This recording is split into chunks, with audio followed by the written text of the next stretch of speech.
Hello दोस्तों, welcome to your educational channel. मैं हूं आपकी हिंदी की एजुकेटर डॉक्टर अलका। इस चैनल के माध्यम से हम आपको एजुकेशनल से जुड़ी संबंधित सारी जानकारियां और जो भी जॉब से रिलेटेड इन्फॉर्मेशन होती है वो हम आपको देते हैं। साथ ही साथ ये उन स्टूडेंट्स के लिए भी हेल्पफुल है जो अभी स्कूल में हैं, और उन टीचर्स के लिए बहुत हेल्पफुल है जो अभी पात्रता परीक्षा या चयन परीक्षा की तैयारी कर रहे हैं। आज जिन साहित्यकारों को हम पढ़ने जा रहे हैं उनका नाम है प्रेमचंद, और उनकी जो रचना है उसका नाम है नमक का दरोगा। अब ये जो रचना है ये स्टूडेंट्स के लिए, भा, भावी टीचर्स के लिए या हिंदी साहित्य से जुड़े अन्य लोगों के लिए क्यों ज़रूरी है? ये इसलिए ज़रूरी है क्योंकि अगर हम इस कहानी को देखें तो इस कहानी की रचना हुई है 1914-15 के आसपास हुई है इसकी रचना। और आज 2025 में भी ये कहानी प्रासंगिक है, यानी कि जो कहानी तब लिखी गई थी आज से 100 वर्ष पूर्व लिखी गई थी, आज भी कहानी प्रेमचंद की हमारे 2025 में प्रासंगिक है। इसलिए ये कहानी कक्षा 11 में यानी कि 11वीं क्लास में एनसीईआरटी द्वारा लगाई गई है, और स्टूडेंट्स को प्रेरणा देने के लिए ये कहानी बहुत महत्वपूर्ण है। अब स्टूडेंट्स के लिए क्यों महत्वपूर्ण है? टीचर्स के लिए तो इसलिए महत्वपूर्ण है क्योंकि ये बच्चों को शिक्षा देने के काम आती है, साथ ही साथ स्वयं की शिक्षा के लिए भी काम आती है। और भावी जो टीचर्स हैं उनको पात्रता परीक्षा और चयन परीक्षा में इससे संबंधित प्रश्न पूछे जाएंगे, उनके लिए इम्पोर्टेंट है। लेकिन जो बच्चे पढ़ रहे हैं एनसीईआरटी क्लास 11th में, उनके लिए क्यों इम्पोर्टेंट है? क्योंकि ये कहानी हमें क्या दिखाती है? नैतिकता और ईमानदारी दिखाती है कि कैसे व्यक्ति में नैतिकता और ईमानदारी होती है और होनी चाहिए। साथ ही साथ इसमें क्या दिखा रहा है कि जो सिविल सर्विस होती है यानी कि सरकारी नौकरी होती है उसमें जिम्मेदारियां क्या क्या होती हैं, उसको व्यक्ति कैसे निभाता है और कैसे निभाना चाहिए, ये हमको इस कहानी में पता चलता है। उसके साथ साथ ही भ्रष्टाचार, सोचिए 1914-15 की लिखी है कहानी, तब भ्रष्टाचार के ऊपर थी, और आज भी हमारे देश में भ्रष्टाचार है। तो भ्रष्टाचार के खिलाफ जो लड़ाई होती है कि कैसे सामाजिक न्याय के लिए किसी न किसी को खड़ा होना पड़ता है, भले ही वह अकेला क्यों ना हो, वो हमको इस कहानी में हमको दिखता है। ठीक है। और इसमें प्रेरक संवाद यानी कि डायलॉग्स दिखते हैं, आंतरिक द्वंद दिखता है। ठीक है। इसलिए ये कहानी आज के संदर्भ में दिखती है, यानी कि ईमानदारी, सामाजिक न्याय, प्रशासनिक सोच, नारीवाद और संवेदनशीलता, ये सब कुछ हमको इस कहानी में दिखता है। इसलिए 2025 के संदर्भ में अगर हम देखें तो ये प्रासंगिक है। इसलिए हम सबको ये कहानी पढ़ना चाहिए, परीक्षा की दृष्टि से, पात्रता परीक्षा की दृष्टि से, और सामाजिक एक अगर हम व्यक्ति देखें तो उसकी नजरिए से भी हमको ये कहानी पढ़नी चाहिए। अब इसके जो रचना करता है मुंशी प्रेमचंद, ठीक है, इनका वास्तविक नाम था धनपत राय। अगर आप पात्रता परीक्षा की तैयारी कर रहे हैं तो बहुत इंपॉर्टेंट है क्योंकि ये मूल नाम पूछे जाते हैं। अगर आप प्रीवियस ईयर का प्रश्न उठाकर देखेंगे, और अगर आप स्टूडेंट भी हैं, अगर 11th 12th के, तो तब भी आपको ये प्रश्न पूछा जाएगा। ये सबके लिए उतना ही इंपॉर्टेंट है, चाहे आप पात्रता परीक्षा दे रहे हो, चयन परीक्षा दे रहे हो, या फिर आप स्कूल की परीक्षा दे रहे हो। तो मुंशी प्रेमचंद का वास्तविक नाम क्या था? धनपत राय था। ये आपको ऑप्शंस में अधिकतम पूछा जाता है कि इनका वास्तविक नाम क्या था। धनपत राय था। जन्म कब हुआ इनका? 1980 में लमही गांव में, जो कि उत्तर प्रदेश में है। प्रमुख रचनाएं क्या है इनकी? सेवा सदन, प्रेमाश्रम, रंगभूमि, निर्मला, कायाकल्प, गबन, कर्मभूमि, गोदान। ठीक है, ये क्रम से लगी हुई है। 1936 में गोदान इनकी अंतिम ये क्या है? उपन्यास है। सोजे वतन नाम का इनका ये जो संग्रह था, इसको सरकार ने, उस तत्कालीन सरकार ने इसको जब्त कर लिया था। ठीक है, इसलिए ये बहुत इंपॉर्टेंट है। मानसरोवर के 8 खंड, जब आपके असिस्टेंट प्रोफेसर के पेपर होते हैं या फिर अन्य कोई कॉम्पिटिटिव या प्रतियोगी परीक्षाएं होती हैं, उसमें से मानसरोवर के जो 8 खंड हैं, उसमें से अगर जैसे आपको अभी पिछली बार पूछा गया था नशा कहानी मानसरोवर के किस खंड में संकलित है, ठीक है, असिस्टेंट प्रोफेसर के पेपर में शायद पूछा गया था, तो ये पूछा जाता आपको। तो ये 8 खंड है, पहले तो आपको ये पता होना चाहिए कि 8 खंड है। गुप्त धन ये कहानी संग्रह है। करबला संग्राम प्रेम की देवी, ठीक है, ये इनके नाटक है। कुछ विचार विविध प्रसंग, ये इनके क्या है? निबंध संग्रह है। इनकी मृत्यु हुई है 1936 में। ये बहुत छोटा सा इनका परिचय है। अब आगे देखते हैं कुछ थोड़ा सा इनके बारे में और उसके बाद हम अपनी कहानी शुरू करते हैं। प्रेमचंद हिंदी कथा साहित्य के शिखर पुरुष माने जाते हैं। कथा साहित्य के इस शिखर पुरुष का बचपन अभावों में बीता। स्कूली शिक्षा पूरे करने के बाद पारिवारिक समस्याओं के कारण जैसे तैसे बीए तक की पढ़ाई की। अंग्रेजी में एमए करना चाहते थे, लेकिन जीवन यापन के लिए नौकरी करनी पड़ी। सरकारी नौकरी मिली भी, लेकिन महात्मा गांधी के असहयोग आंदोलन में सक्रिय होने के कारण त्यागपत्र दे दिया। राष्ट्रीय आंदोलन से जुड़ने के बावजूद लेखन कार्य सुचारू रूप से चलता रहा। शिवरानी देवी, ठीक है, चूंकि इनकी दूसरी शादी थी शिवरानी देवी के साथ और शिवरानी देवी विधवा थी। पहली पत्नी का उल्लेख नहीं है। जब हम इनका जीवनी पढ़ते हैं इनकी, तब हमको उसमें दिखाई देता है, पर मूल रूप से अगर आप देखें तो उन पत्नी इनकी शिवरानी देवी के साथ अंग्रेजों के खिलाफ आंदोलनों में हिस्सा लेते रहे। उनके जीवन का राजनीतिक संघर्ष उनकी रचनाओं में सामाजिक संघर्ष बन के सामने आया, जिसमें जीवन का यथार्थ और आदर्श दोनों था। हिंदी साहित्य के इतिहास में कहानी और उपन्यास की विधा का विकास प्रेमचंद को ही केंद्र में रखकर किया जाता है। जब हम कहानी का विकास पढ़ेंगे, पात्रता परीक्षा में पढ़ेंगे और 11th-12th में भी अगर आपने देखा होगा, तो जो कहानी का विकास होता है वो प्रेमचंद पूर्व, प्रेमचंद और प्रेमचंद के बाद ऐसे शुरू होता है। ठीक है, प्रेमचंद पूर्व, प्रेमचंद युग और प्रेमचंद उत्तर युग। ठीक है, इसलिए ये इंपॉर्टेंट है। प्रेमचंद के निर्विवाद महत्व का एक स्पष्ट प्रमाण है। ठीक है, वस्तुतः प्रेमचंद पहले रचनाकार है जिन्होंने कहानी और उपन्यास की विधा को कल्पना और रोमानियत के धुंधल के निकालकर, इसका मतलब ये है, इस लाइन का मतलब यह है कि जब प्रेमचंद ने कहानी और उपन्यास लिखना प्रारंभ किया, उससे पूर्व अगर हम देखें तो कहानियां या उपन्यास ऐसे संदर्भ में नहीं लिखी जाती थी जो आम जन या सामाजिक जीवन को प्रस्तुत कर सके। पहले कहानी कैसे लिखी जाती थी, अगर आप देवकी नंदन खत्री की उपन्यास देखेंगे तो वो तिलिस्म में अय्यारी और ये चमत्कार ऐसे टाइप के उपन्यास लिखे जा रहे थे, सामाजिक जीवन पर नहीं लिखे जाते थे। सामाजिक जीवन पर अगर लिखने का प्रयास हुआ है कहानी और उपन्यास में तो प्रेमचंद से हुआ, वही इसका मतलब है। उनमें इनमें उनकी हिंदुस्तानी यानी हिंदी उर्दू मिश्रित भाषा का प्रयोग विशेष रूप से रहा है। अगर आप प्रेमचंद की भाषा देखेंगे किसी भी कहानी में, किसी भी उपन्यास में, तो मिश्रित मिलेगी आपको। उसमें आपको उर्दू के बहुत सारे शब्द मिलेंगे जो कि अभी इस कहानी में भी आपको दिखाएंगे। ठीक है, उनका आरंभिक कथा साहित्य कल्पना संयोग रोमानियत के ताने बाने से बुना गया। एक कथाकार के रूप में लगातार उन्होंने विकास किया। पंच परमेश्वर जैसी कहानी, सेवा सदन जैसे उपन्यास के साथ साथ सामाजिक जीवन को कहानी का आधार बनाने वाली यथार्थवादी कला के अग्रदूत के रूप में सामने आए। यथार्थवाद के भीतर आदर्शोन्मुख यथार्थवाद। देखिए, कभी आपसे पूछा जाएगा प्रेमचंद के बारे में कि उनकी विचारधारा कैसी थी, तो ये शब्द आप जरूर याद रखिएगा, आदर्शोन्मुख यथार्थवाद। ठीक है, कैसे? पहले वो क्या थे? आदर्शवादी थे, लेकिन फिर क्या हुआ? उन्होंने यथार्थ को देखा, जिससे वो क्या हो गया? आदर्श से उन्मुख, यानी आदर्श ऐसा वो यथार्थ प्रस्तुत करते जिसमें आदर्श मिश्रित हो। ठीक है, आलोचनात्मक यथार्थवाद तक की विकास यात्रा प्रेमचंद ने की। आदर्शोन्मुख यथार्थवाद स्वयं उनकी ही गढ़ी हुई संज्ञा है। यह कहानी और उपन्यास के क्षेत्र में किए गए उनके ऐसे रचनात्मक प्रयासों पर लागू होती जो कटु यथार्थ का चित्रण करते हुए भी समस्याओं और अंतर विरोधों को अंततः एक आदर्शवादी और मनोवांछित समाधान तक पहुंचा देती है।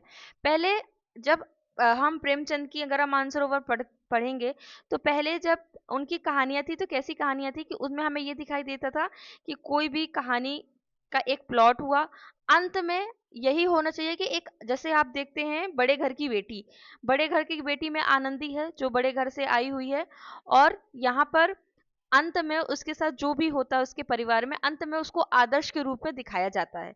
लेकिन फिर जैसे जैसे उनकी कहानियों का विकास चलता रहा, अंत में अगर आप उनकी कफन कहानी देखेंगे तो वो उसमें आदर्श के साथ साथ यथार्थ को भी दिखाया गया है कि यथार्थ कैसा होता है। केवल आदर्श नहीं, यथार्थ भी दिखाया गया कि वास्तविकता में क्या होता है, यथार्थ कैसे होता है, तो दोनों को मिक्स करके उन्होंने प्रस्तुत किया है। बस यही इसका मतलब है। सेवा सदन, प्रेमाश्रम आदि उपन्यास, पंचपरमेश्वर, बड़े घर की बेटी, नमक का दरोगा जैसी कहानियां ऐसी ही हैं। बाद उनकी रचनाओं में आदर्शवादी प्रवृत्ति कम हो गई और धीरे धीरे वह ऐसी स्थिति पहुंच गए जहां कठोर वास्तविकता को प्रस्तुत करने में किसी तरह का समझौता नहीं किया। गोदान और पूस की रात और कफन ऐसी ही कहानियां हैं। ठीक है, यहाँ दी गई जो कहानी नमक का दरोगा, जिसका प्रकाशन है 1914, प्रेमचंद की चर्चित कहानी है जिसे आदर्शोन्मुख यथार्थवाद ये आपसे पूछा जा सकता है कि प्रेमचंद की फला फला कहानी दे देंगी, 1 2 3 4 ऑप्शन में दे देंगी और पूछी जाएंगे कि इनमें से प्रेमचंद की, अगर बड़ी घर की बेटी आता है ऑप्शन में, बड़े घर की बेटी, और आता है नमक का दरोगा, और आपकी ये आती है एक नशा कहानी, और एक और कोई कहानी दे देता है, तो अगर इसमें ये पूछा जाता कि बताइए इनमें से आदर्शोन्मुख यथार्थवाद की कहानी कौन सी है, तो ये आपको बताना पड़ेगा नमक का दरोगा या फिर कफन। ये उदाहरण के रूप में है, ठीक है। कहानी में आए हुए एक मुहावरे को लें तो यह धन के ऊपर धर्म की जीत की कहानी है। धन और धर्म को हम क्रमशः सद्वृत्ति और असद्वृत्ति, बुराई और अच्छाई, असत्य और सत्य इत्यादि भी कह सकते हैं। कहानी में इनका प्रतिनिधित्व क्रमशः पंडित आलोपीदीन और मुंशी वंशीधर नामक पात्रों में किया गया है। अब जो इसके पात्र आएंगे उन पात्रों के बारे में, पात्र पॉजिटिव है या नेगेटिव हमको ये भी देखना है और उनके नाम भी देखना है, क्योंकि पात्रता परीक्षा में भी पात्रों के नाम पूछे गए हैं। अगर आपने प्रीवियस ईयर का पेपर नहीं देखा तो आप पहले पेपर देखिए, वहां भी आपसे पूछे गए हैं। आपकी चयन परीक्षा में भी पात्र पूछे जाएंगे।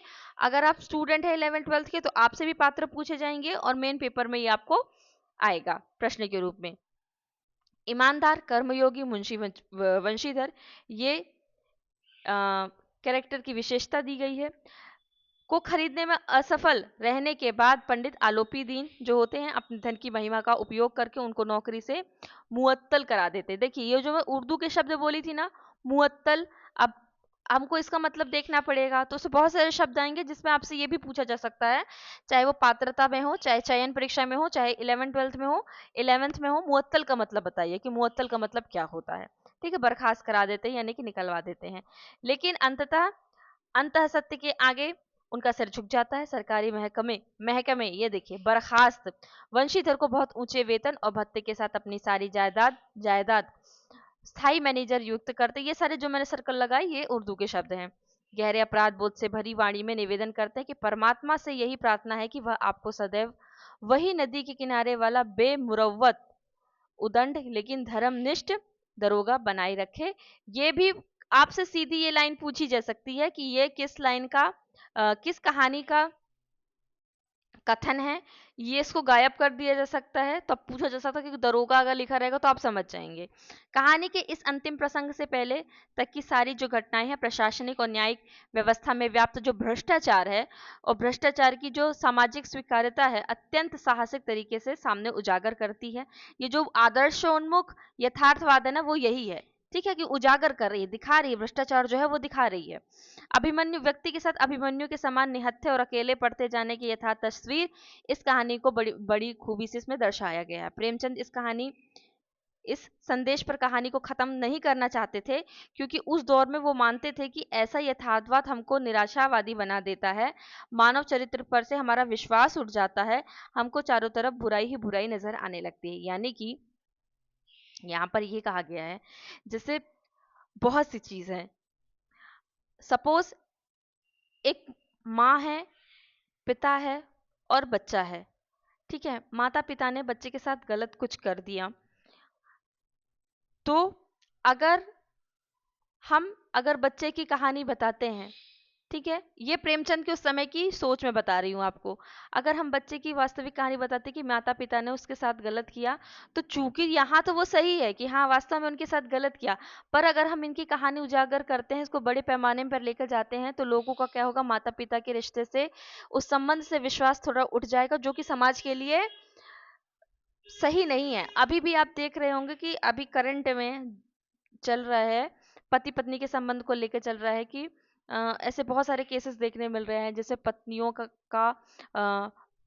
बहुत गलत नकारात्मक रूप दिखाया जा रहा है। वो अब मैं बोलना नहीं चाह रही उस बारे में, पर हाँ दिखाया जा रहा है, बहुत सारे मर्डर्स हो रहे हैं ये और बाकी चीजें हो रही हैं, तो उसमें पत्नियों का गलत दिखाया, जैसे समाज में नकारात्मकता फैल रही है, वही प्रेमचंद नहीं चाह रहे थे।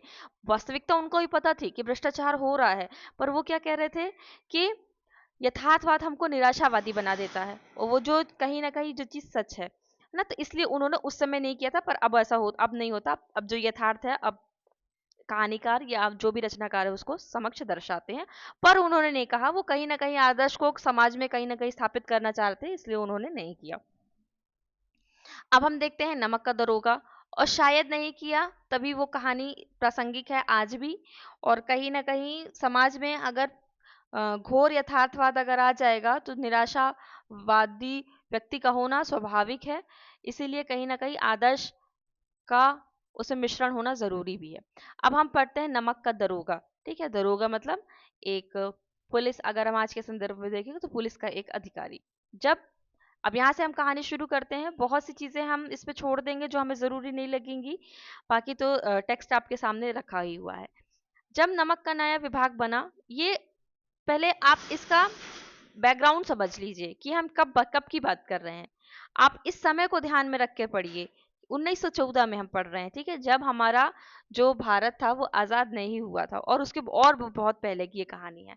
तो जब नमक का नया विभाग बना था, नमक का नया विभाग मतलब कि नमक कानून, आपने अगर गांधी जी के बारे में पढ़ा होगा तो ब्रिटिश सरकार में क्या था कि नमक के लिए भी कानून बना था, तो उसके लिए नया विभाग बना था। तो लिखा कि नमक का नया विभाग बना और ईश्वर प्रदत्त वस्तुओं के व्यवहार करने का निषेध हो गया, तो लोग चोरी छुपे इसका व्यापार करने लगे।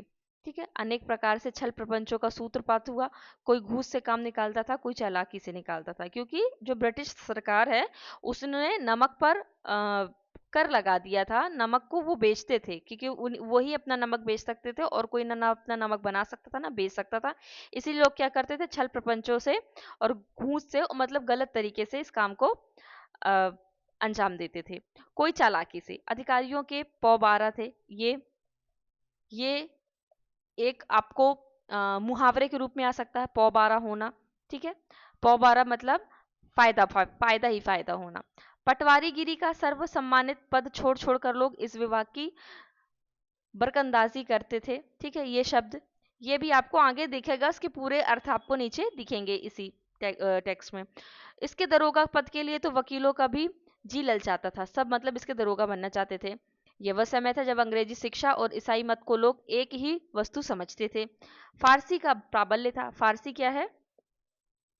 फारसी लिपि है, फारसी भाषा है, जो हमारी मुगल साम्राज्य के समय से चलती आ रही थी, जो बहुत हद तक ब्रिटिश काल में भी चल रही थी। प्रेम की कथाएं और श्रृंगार रस के काव्य पढ़कर फारसीदा लोग, ठीक है, ये भी शब्द उर्दू का है, सर्वोच्च पदों पर नियुक्त हो जाया करते।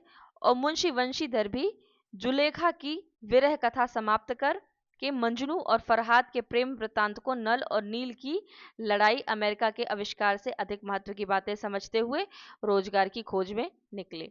उनके पिता एक अनुभवी पुरुष थे। समझाने लगे कि बेटा, घर की दुर्दशा देख रहे हो, ऋण के बोझ से दबे हुए हैं, लड़कियां हैं, वह घास फूस की तरह बढ़ती चली जा रही हैं।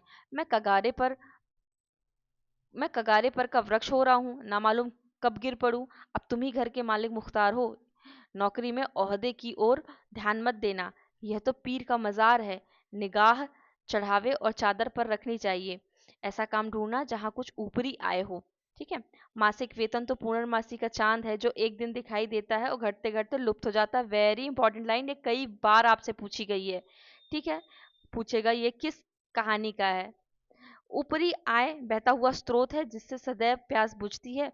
वेतन मनुष्य देता है, इसी से उस पर वृद्धि नहीं होती। आज भी आप देखिए, हर एक न्यूज़पेपर उठा के दीजिए, कोई ना कोई पटवारी, कोई ना कोई अधिकारी घूस लेते हुए गिरफ्तार होता ही है।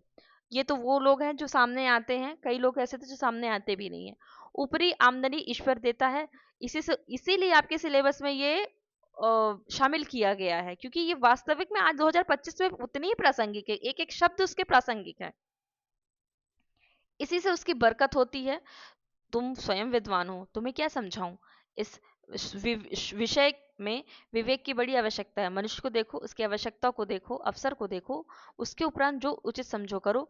गरज वाले आदमी के साथ कठोरता करने में लाभ ही लाभ है, लेकिन बेगरज को दांव पर पाना जरा कठिन है। इन बातों को निगाह में बांध लो। ये पिता अपने पुत्र को समझा रहा है, ठीक है, कि तुम गलत काम करो, यह मेरी जन्म भर की कमाई है। इस उपदेश के बाद पिताजी ने आशीर्वाद दिया। वंशीधर आज्ञाकारी पुत्र थे। ये बातें ध्यान से सुनी और तब घर से चल खड़े हुए। इस विस्तृत संसार में उनके लिए धैर्य अपना मित्र है, बुद्धि अपनी पथ प्रदर्शक, आत्मावलंबन ही अपना सहायक था। बहुत बहुत अच्छी लाइन लिखी, बहुत प्रेमचंद ने कितनी सुंदर लाइन लिखी है कि संसार में सबके लिए, यहाँ उनके लिए लिखा, मैं बोलती हूँ सबके लिए, तो आपके लिए भी, संसार में आपके लिए भी जो धैर्यता होती है, जब कभी विपरीत परिस्थिति आती है, विपरीत परिस्थिति मतलब जो सिचुएशन हमारे कंट्रोल में नहीं होती है, तो धैर्यता बनाए रखनी चाहिए। आजकल क्या है, किसी ने कुछ कहा, हम चाहे हमसे बड़ा हो, चाहे कोई रिस्पेक्टिव पर्सन हो, हम पट्टे से जवाब दे देते हैं। नहीं, धैर्यता बनाए रखनी चाहिए, थोड़ा संयम रखना चाहिए। तो धैर्यता क्या है, अपना मित्र होती है। बुद्धि क्या होती है, अपनी पथ प्रदर्शक होती है। अगर आप में धैर्यता है, आप में शांति है, तो जो आपका बुद्धि विवेक है, आपका आपको आगे रास्ता दिखाता है, क्योंकि सच सही क्या है, गलत क्या है, हमें समझ में आता है। और आत्मावलंबन ही हमारा सहायक था। लेकिन अच्छे शकुन से चले, शकुन मतलब अच्छे समय से, अच्छा एक एक आप समय कह लीजिए, जो पहले देखते हैं आप, पंडितों के द्वारा शकुन निकलवाया जाता, विचारा जाता है शादी के लिए, विवाह के लिए, शुभ मुहूर्त कहते हैं जिसको, उससे चले थे। जाते ही जाते नमक विभाग के दरोगा पर प्रतिष्ठित हो गए। ठीक है, कौन, वंशीधर। आगे हम देखते हैं कि वेतन अच्छा था, ऊपरी आय का तो ठिकाना ना था। वृद्ध मुंशी जी को सुख संवाद मिला तो फूले न समाये। महाजन कुछ नरम पड़े, कलवार की आशालता लहराई, पड़ोसियों के हृदय में शूल उठने लगे। ये तो स्वाभाविक सी बात है। एक बात अगर आप यहाँ पर देखें, तो बिल्कुल आपके घर के आसपास की कहानी लगेगी कि पड़ोसियों के हृदय में शूल उठने लगे। भले आपके घर का कोई एक लड़का सिलेक्ट हो जाए, अधिकारी बन जाए, आईएएस बन जाए, या आप व्यापार में किसी अच्छे पद पे पहुंच जाए, बहुत पैसा आ जाए, पड़ोसियों के हृदय में शूल उठने लगेंगे। ये स्वाभाविक सी बात है। इसीलिए आपके सिलेबस में मैं बता रही हूँ, और इसलिए आज पढ़ा भी रही हूँ कि अगर 2025 में भी आज कोई इसको पढ़ता तो बिल्कुल परफेक्ट बैठता उसके लिए।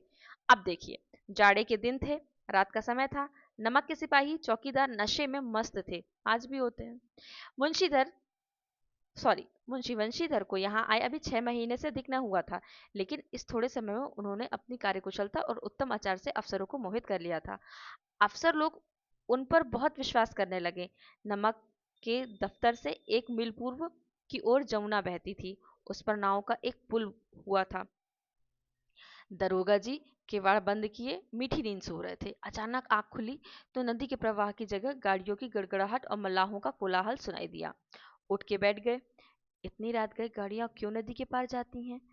अवश्य कुछ न कुछ गोलमाल है। तर्क ने भ्रम को पुष्ट कर दिया। वर्दी पहनी, तमंचा यानी कि पिस्तौल या गन जेब में रखा, और बात ही बात में घोड़ा बढ़ाए हुए पुल पर आ पहुंचे। अब उस टाइम पे घोड़ा चलता था, तो घोड़ा घोड़ा आया है यहाँ पर।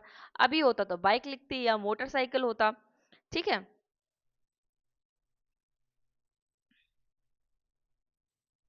चलिए देखते हैं कि गाड़ियों की एक लंबी कतार पुल पर जाती दिखी। डांट कर पूछा, किसकी गाड़ियां हैं? ठीक है, दरोगा जी ने पूछा कि किसकी गाड़ियां हैं, डांट कर।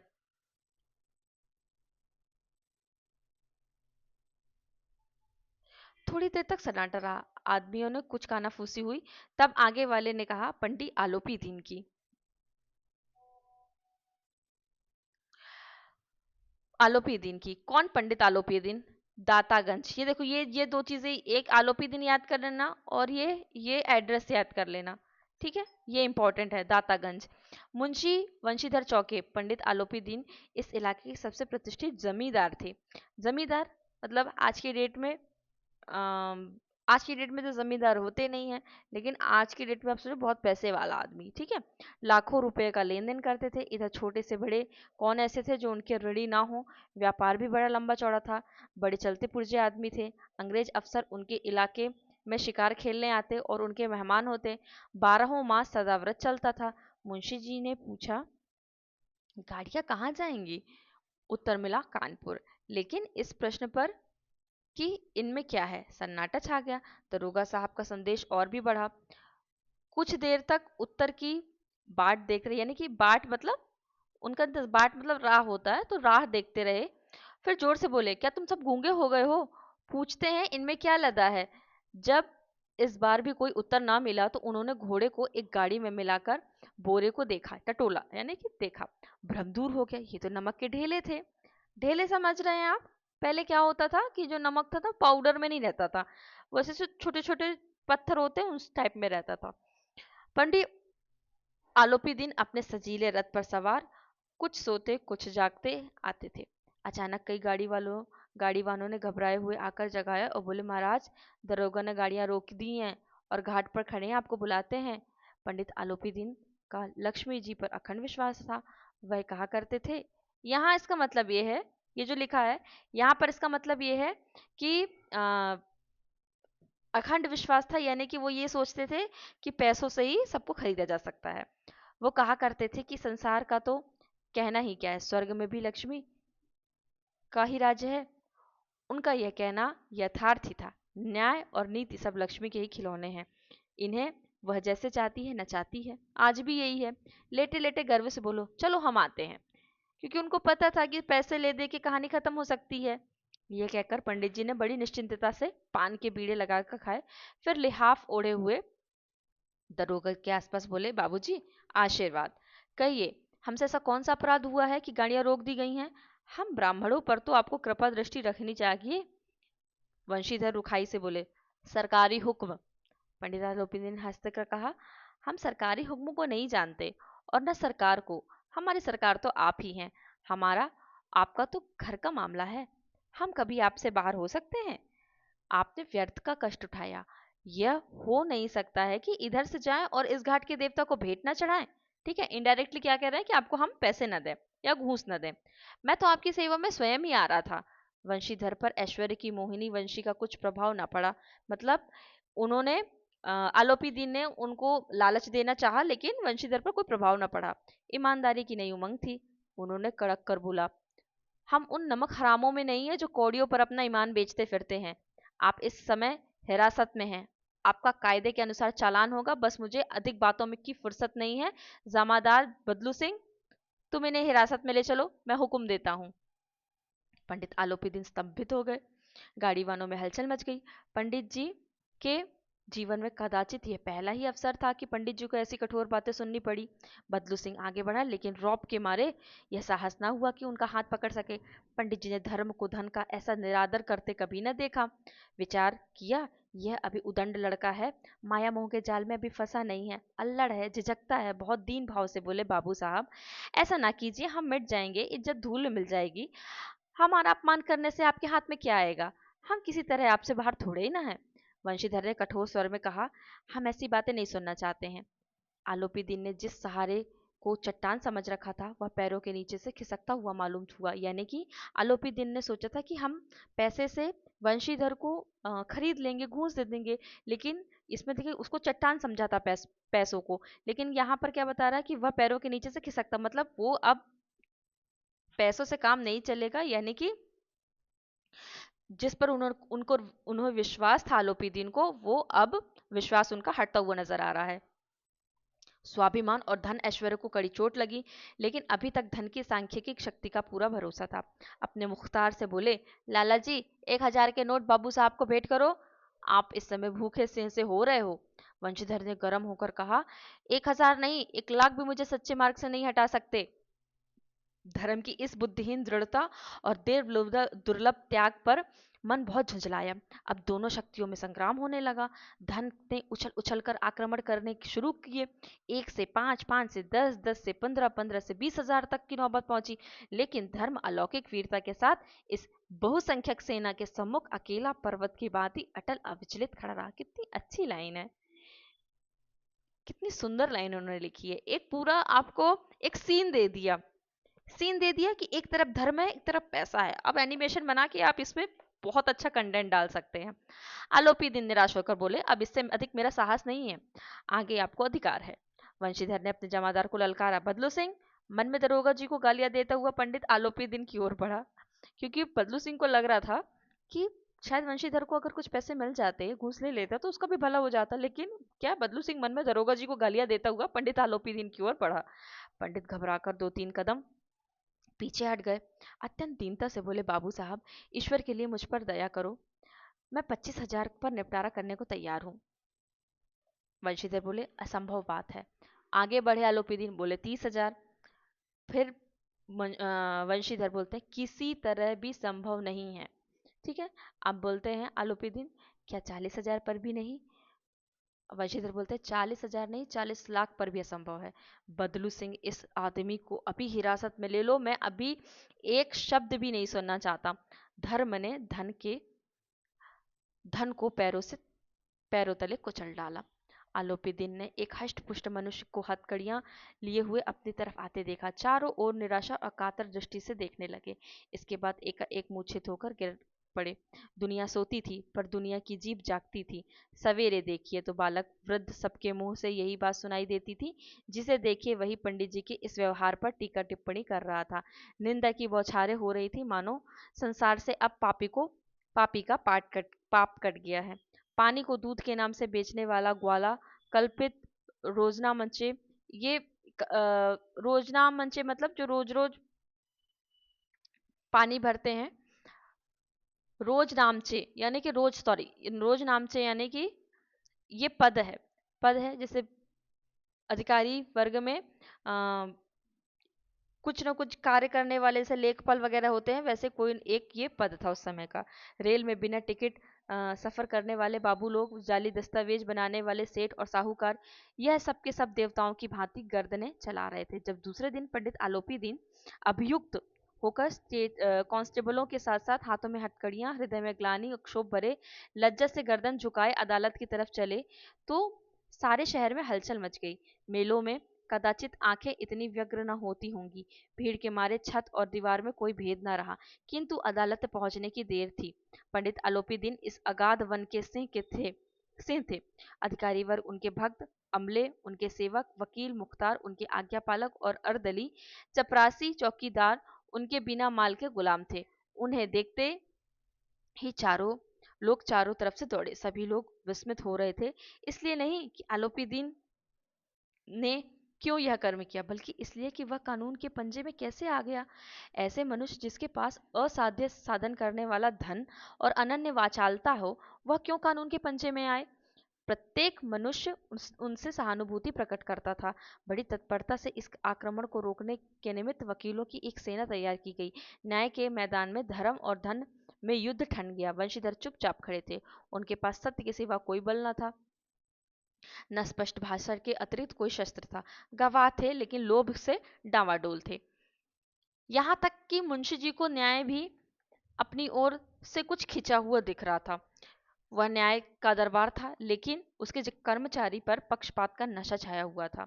सब क्या थे, सब जो थे वो आलोपी दिन के पक्षधर थे, क्योंकि उनके पास पैसा था और जिसके पास पैसा होता है लोग उसके पास ज्यादा झुकते हैं। किंतु पक्षपात और न्याय का क्या मेल। जहाँ पक्षपात हो वहां न्याय की कल्पना भी नहीं की जा सकती। मुकदमा शीघ्र समाप्त हो गया। डिप्टी मजिस्ट्रेट ने अपनी तजवीज में लिखा, मतलब अपनी जो इंक्वायरी हुई इसमें लिखा कि पंडित जो आलोपी दिन है उसके विरुद्ध किए गए जो प्रमाण है निर्मूल है, भ्रमात्मक है। वह एक बड़े अधिकारी भारी आदमी है। यह बात कल्पना के बाहर है कि उन्होंने थोड़े लोभ के लिए ऐसा दुस्साहस किया हो। यद्यपि नमक के दरोगा मुंशी वंशीधर का अधिक दोष है नहीं है, लेकिन यह बड़े खेद की बात है कि उसकी उदंडता और विचारहीनता के कारण एक भले मानुस को कष्ट झेलना पड़ा। यानी कि क्या हुआ, उसको कोर्ट से कोर्ट से उनको सजा नहीं हुई।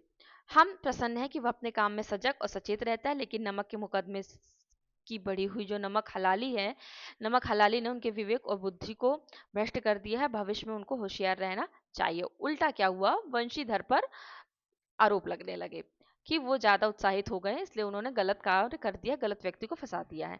वकीलों ने यह फैसला सुना तो उछल पड़े। आलोपी दिन मुस्कुराते हुए बाहर निकले। स्वजन बांधवों ने रुपयों की लूट की यानी पैसे उड़ाए। उदारता का सागर उमड़ पड़ा। उसकी लहरों ने अदालत की नींव को हिला दिया। जब वंशीधर बाहर निकले तो चारों ओर उन पर व्यंग्य बाणों की वर्षा होने लगी। ठीक है, सब उनको टॉन्ट करने लगे। चपरासियों ने झुक झुक कर सलाम किए, लेकिन इस समय एक एक कटु वाक्य, एक एक संकेत उनकी जो गर्वाग्नि है उसको प्रज्वलित कर रहा था। कदाचित इस मुकदमे में सफल होकर वह इस तरह अकड़ते हुए न चलते। आज उन्हें संसार एक खेदजनक विचित्र अनुभव हुआ। न्याय और विद्वता, लंबी चौड़ी उपाधियां, बड़ी बड़ी दाढ़ियां और ढील चोंगे एक भी सच्चे आदर के पात्र नहीं। वंशीधर ने धन से बैर मोल लिया था, उसका मूल्य चुकाना तो अनिवार्य था। कठिनता से एक सप्ताह बीता होगा। मुअत्तली का परवाना आ गया। कार्य परायणता का दंड मिला। बेचारे भग्न हृदय शोक खेद से व्यथित घर को चले। बूढ़े मुंशी जी तो पहले ही कुड़बुड़ा रहे थे कि चलते चलते इस लड़के को समझाया था लेकिन इसने एक ना सुनी। मतलब उनके पिता की बात चल रही है। सब मनमानी करता है, हम तो कलवार और कसाई के तगादे सहे बुढ़ापे में भगत बनकर बैठे, और वहां बस वही सूखी तनख्वाह। हमने भी तो नौकरी की और कोई ओहदेदार नहीं थे, लेकिन काम दिल खोल कर किया और आप ईमानदार बनने चले। आप मतलब बेटे को अपने बोल रहा है। घर में चाहे अंधेरा हो, मस्जिद में अवश्य दिए जलाएंगे हैं। खेद ऐसी समझ पर पढ़ना लिखना सब अकारत हो गया, मतलब व्यर्थ हो गया। इसके थोड़े ही दिनों बाद जब मुंशी वंशीधर इस दुरावस्था में घर पहुंचे तो पिताजी ने समाचार सुना तो सिर पीट लिया। बोले, जी चाहता है कि तुम्हारा और अपना सिर फोड़ लूं। बहुत देर तक पछता पछता कर हाथ मलते रहे, क्रोध में कुछ कठोर बातें भी कही, और यदि वंशीधर वहां से टल न जाते तो अवश्य यह क्रोध विकट रूप धारण करता। वृद्ध माता को भी बहुत दुख हुआ। जगन्नाथ और रामेश्वरम की यात्रा की कामनाएं मिट्टी में मिल गईं। पत्नी ने तो कई दिनों तक सीधे मुंह बात भी नहीं की। मतलब कि आप खुद सोचिए कि उनके परिवार ने उनसे मुंह मोड़ लिया। क्यों? क्योंकि उन्होंने अपने जो ईमानदारी था, ईमानदारी को उन्होंने नहीं छोड़ा, इसलिए। इसी प्रकार एक सप्ताह बीत गया। संध्या का समय था। बूढ़े मुंशी जी राम नाम की माला जप रहे थे। समय उनके द्वार पर सजा हुआ रथ आकर रुका। हरे गुलाबी पर्दे, पछाही बैयों की जोड़ी, उनकी गर्दनों में नीले सींगे पीतल से जड़ी, कई नौकर लाठियां कंधों पर रखे। मुंशी जी अगवानी को दौड़े। देखा तो पंडित आलोपी दिन है, झुककर दंडवत की और लल्लो चप्पो की बातें करने लगे। लल्लो चप्पो मतलब किसी की चाटुकारिता करना। हमारा भाग्य उदय हो गया जो आपके चरण हमारे द्वार पर आए। आप हमारे पूज्य देवता हैं, आपको कौन सा मुंह दिखाएं? मुंह में तो कालिख लग गई है, यानी कि मेरे बेटे ने आपके साथ गलत कर दिया, इसलिए बोल रहा है कि मेरे मुंह में तो कालिख लग गई है। किंतु क्या करे, लड़का अभागा कपूत है। कपूत मतलब अच्छा बेटा नहीं है। नहीं तो आपसे क्यों मुंह छपाना पड़ता। ईश्वर निसंतान चाहे रखे पर ऐसी संतान न दे। आलोपी ने कहा, नहीं भाई साहब, ऐसा ना कहिए। ऐसा संतान को और क्या कहूं, उनके पिता ने कहा। आलोपी दिन ने बोला कि कुल तिलक और पुरुषों की कीर्ति उज्जवल करने वाले संसार में ऐसे कितने धर्मपरायण मनुष्य हैं जो स्वयं जो धर्म पर अपना सब कुछ अर्पण कर दें, यानी कि प्रश्न कर रहे हैं। पंडित आलोपी दिन ने वंशीधर से कहा कि दरोजगा जी, इसको खुशामद न समझिए। खुशामद करने के लिए मुझे इतना कष्ट उठाने की जरूरत न थी। उस रात को आपने अपने अधिकार बल से मुझे अपनी हिरासत में लिया था, लेकिन आज मैं स्वेच्छा से आपकी हिरासत में हूँ। मैंने हजारों रईस अमीर देखे हैं, हजारों उच्च पदाधिकारियों से काम पड़ा है, लेकिन मुझे परास्त किया तो आपने। मैंने सबको अपना और अपने धन का गुलाम बनाकर छोड़ दिया। मुझे आज्ञा दीजिए कि मैं आपसे कुछ विनय करूं। वंशीधर ने आलोपी दिन को आते देखा तो उठकर सत्कार किया, लेकिन स्वाभिमान सहित। समझ गए कि यह महाशय मुझसे लज्जित करने और जलाने आए हैं, क्षमा प्रार्थना की चेष्टा करने नहीं। वरन उन्हें अपने पिता की यह ठकुर सुहाती, मतलब वही जो लल्लो चप्पू वाली आगे बात चल रही थी, वही की बात असह्य, मतलब बिल्कुल अच्छी नहीं लगी। पंडित जी की बातें सुनी, मन की मैल मिट गई। पंडित जी की ओर उड़ती हुई दृष्टि से देखा, सद्भाव झलक रहा था। गर्व ने अब लज्जा के सामने सर झुका लिया। शर्माते हुए बोले, यह आपकी उदारता है जो ऐसा कहते हैं। मुझसे जो कुछ भी अविनय हुई उसे क्षमा कीजिए। मैं धर्म की बेड़ी में जकड़ा हुआ था, ऐसा वंशीधर कह रहे हैं। नहीं तो मैं वैसे आपका दास हूँ, जो आज्ञा होगी मेरे सिर माथे पर। आलोपी दिन ने विनीत भाव से कहा, नदी तट पर आपने मेरी प्रार्थना स्वीकार की थी, किंतु आज स्वीकार नहीं करनी पड़ेगी। मतलब उस दिन आपने नहीं किया था जब मैं आपको बोल रहा था कि आप मुझे छोड़ दीजिए, लेकिन आज आपको करनी पड़ेगी। वंशीधर बोले, मैं किस योग्य हूँ, किंतु जो कुछ सेवा मुझसे हो सकती है उसमें त्रुटि ना होगी। आलोपी दिन ने एक स्टाम्प लिया, पत्र निकाला, वंशीधर के सामने रखकर बोले, इस पद को स्वीकार कीजिए, अपना हस्ताक्षर कर दीजिए। मैं ब्राह्मण हूँ, जब तक यह सवाल पूरा न कीजिएगा मैं द्वार से ना हटूंगा। मुंशी वंशीधर ने उस कागज को पढ़ा तो कृतज्ञता से आंखों में आंसू आ गए। आलोपी दिन ने उनको अपनी सारी जायदाद का स्थायी मैनेजर नियत कर दिया, यानी कि बना दिया था। 6,000 जो वार्षिक वेतन उस समय बहुत होता था, 6,000 के अतिरिक्त रोजाना खर्च, अलग सवारी के लिए घोड़े, रहने को बंगला, नौकर चाकर, सब मुफ्त। कंपित स्वर में बोले, पंडित जी, मुझ में इतनी सामर्थ्य नहीं है कि आपकी उदारता की प्रशंसा कर सकूं, लेकिन किंतु मैं ऐसे उच्च पद के योग्य नहीं हूँ।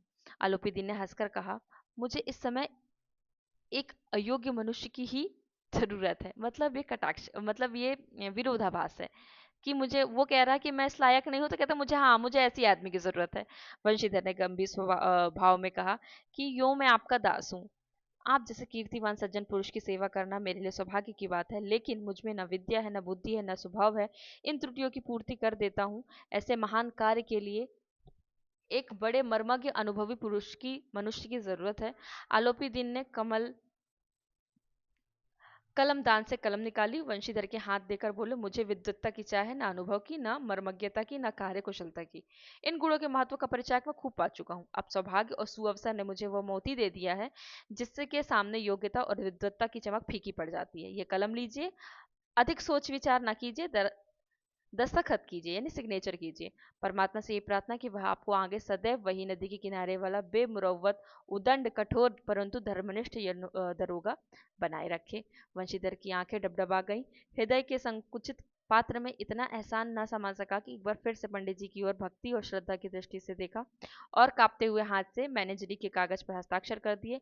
आलोपी दीन ने प्रफुल्लित होकर उन्हें गले लगा लिया। अगर आप ये स्टोरी देखें, अगर एक जनरल स्टोरी के रूप में भी देखें, तो ये अगर आप आज के समय से देखें, अगर आप मेल मेल और फीमेल फ्रेंड्स हैं, उनके संदर्भ में भी अगर आप देखेंगे ये चीज़ें, तो आपको बहुत बहुत काम आएंगी आगे चल के। अगर आप फीमेल फीमेल हैं और मेल मेल हैं तो भी आपको बहुत काम आएंगी, क्योंकि पता क्या होता है, जब हम किसी के प्रति ईमानदार रहते हैं, किसी रिश्ते के प्रति भी अगर हम ईमानदार रहते हैं, तो हो सकता है उस समय वो कठिन हो, अगला माने ना, स्थितियां चाहे विपरीत हो, लेकिन आगे चल के अगर हम किसी के प्रति, अपनी पढ़ाई के प्रति भी अगर आप देखें, अगर आप ईमानदार रहते हैं किसी चीज़ के प्रति, तो आगे कहीं ना कहीं वो चीज़ें सामने आती हैं और आपको उसका फल ज़रूर मिलता है, और वही इस कहानी में हमको दिखाई दिया। अगर आप कहेंगे, अगर आपको इसमें और कुछ भी ऐड करना हो तो आप कमेंट में मुझे ज़रूर बताइएगा। मैंने एक छोटा सा प्रयास किया है आपकी परीक्षा के लिए कि पात्रता परीक्षा के लिए कोई टॉपिक ना छूटे, और अगर आप 11th के छात्र हैं तो आपके लिए भी ये काफ़ी हेल्पफुल रहेगा। मिलते हैं अगले वीडियो में, तब तक के लिए अपना ख्याल